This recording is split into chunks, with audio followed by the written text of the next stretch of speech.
This is the masculine plural suffix, im.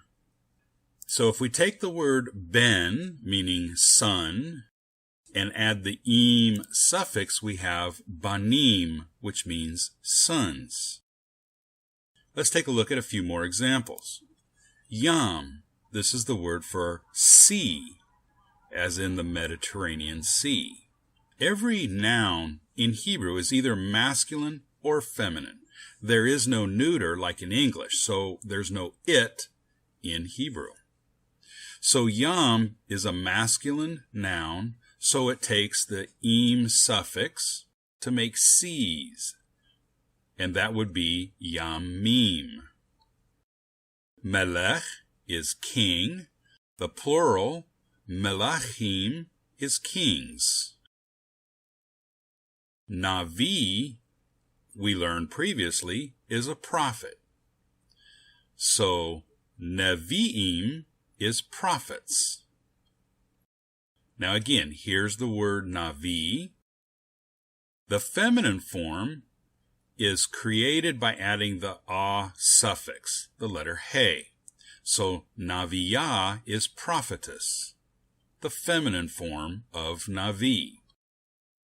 Feminine nouns take the ot suffix, while naviyah is prophetess. Naviot is prophetesses.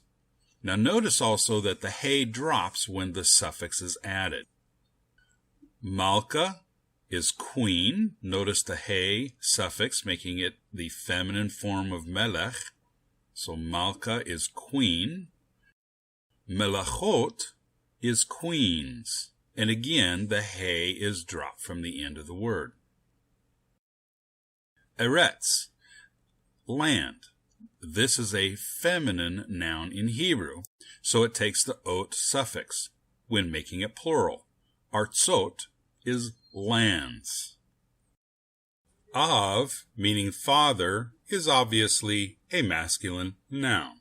And you would think that the plural form would be avim. But in this case, it is not. There are some exceptions to the rule. The plural form of av is avot. Now, this doesn't mean that avot is a feminine noun.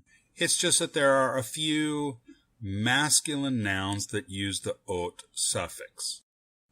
Now, there is one other plural suffix, and that is the yim. This is used for double plurals.